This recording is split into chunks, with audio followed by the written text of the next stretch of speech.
Olá pessoal, eu sou o Dr. Arthur Rezende, especialista em glaucoma, e estou aqui hoje para discutir com vocês sobre colírios antiglaucomatosos. Se por acaso você não sabe o que é glaucoma e ainda está em dúvida, acesse na descrição desse vídeo o link para a nossa última discussão sobre glaucoma.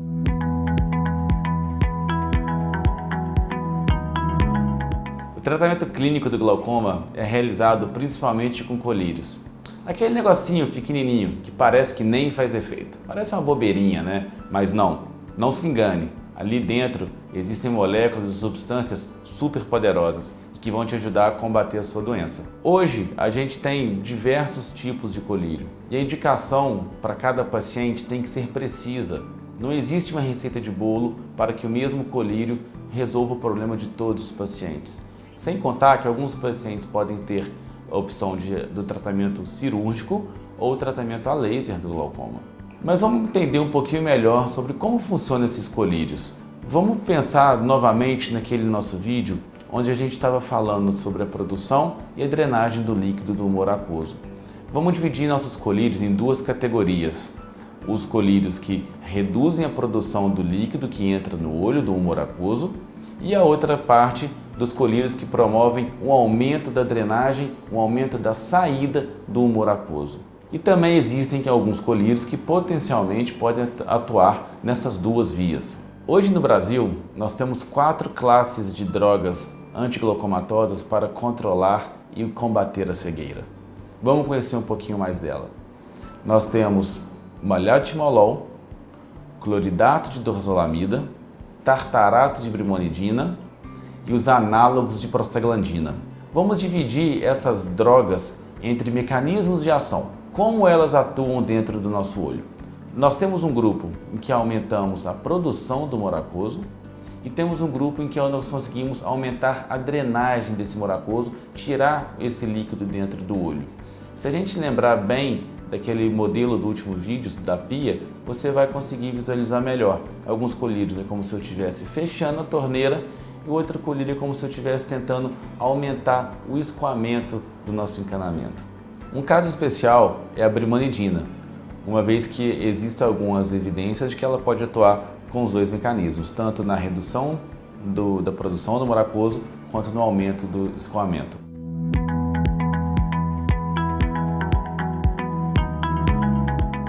Uma coisa que todas as medicações têm em comum é que elas possuem efeitos colaterais.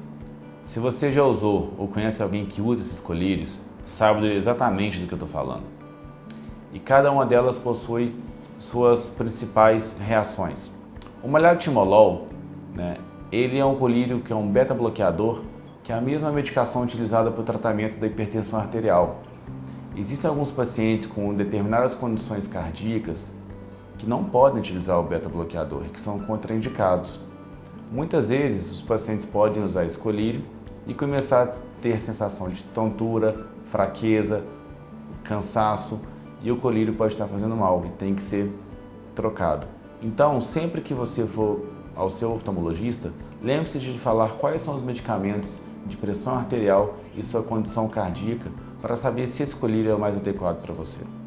A brimonidina é um colírio que, entre os efeitos colaterais mais comuns, são a boca seca, a sensação de gosto amargo ao aplicar o colírio e muitas vezes uma reação alérgica que é formada após usar o colírio por alguns períodos.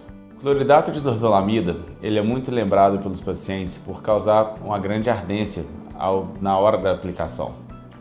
Isso é uma das coisas que mais incomodam os pacientes. Também alguns pacientes relatam ter visão turva após a aplicação do colírio, mas que passa após alguns minutos.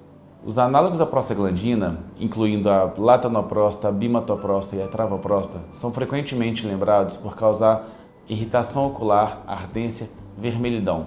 Vale lembrar que isso não é reservado somente a esses colírios, todos os outros também podem causar bastante irritação ocular.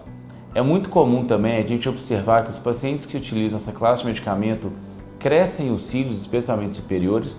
Inclusive, eles são utilizados numa posologia dermatológica para esse efeito, mas no paciente com glaucoma, esse efeito do crescimento dos cílios é indesejado. E também uma espécie de olheira, o olho fica um pouco mais fundo e com uma mancha. Como a gente acabou de discutir, que cada colírio antiglaucomatoso tem sua peculiaridade. E o que não muda é o desconforto dos pacientes utilizaram. Isso são medicações. Existem pacientes que usam e realmente não sentem nenhum desses efeitos colaterais, e isso é muito bom, mas infelizmente isso é uma minoria dos casos. O colírio tem que ser adaptado para cada paciente, para cada nível de doença e para cada efeito desejado pelo tratamento. Essas classes de colírio que a gente falou, elas podem ser utilizadas separadamente ou em associação, mais ou menos como se fossem colírios 2 em 1, ou até os mais modernos 3 em 1.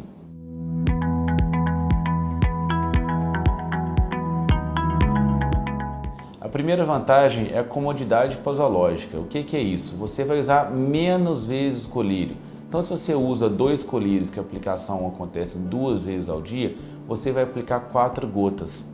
Isso causa maior chance de você esquecer de pingar, confusão, muitas vezes os pacientes têm baixa de visão e acabam confundindo qual colírio que está usando, e também maior exposição aos conservantes que tem nessas drogas, porque para esse colírio ficar aberto durante 30 dias e não estragar, eles possuem conservantes, e esses conservantes também têm efeitos colaterais.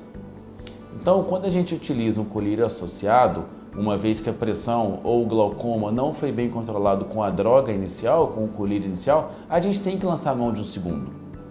E muitas vezes a gente acaba optando por fazer essa associação no mesmo vidrinho. Mesmo vidrinho, menos gotas. Menos gotas, menos esquecimento. Menos esquecimento, maior controle do glaucoma. Bem, pessoal, chegamos ao fim de mais um vídeo. Se você utiliza colírio de glaucoma ou conhece alguém que utiliza, compartilhe esse vídeo, compartilhe essa mensagem. Se você tem algum efeito colateral, não está satisfeito com o seu tratamento, procure o seu oftalmologista para ter mais informações. Espero ver vocês de novo em breve no nosso canal, onde teremos diversas novidades e novos vídeos para manter você informado.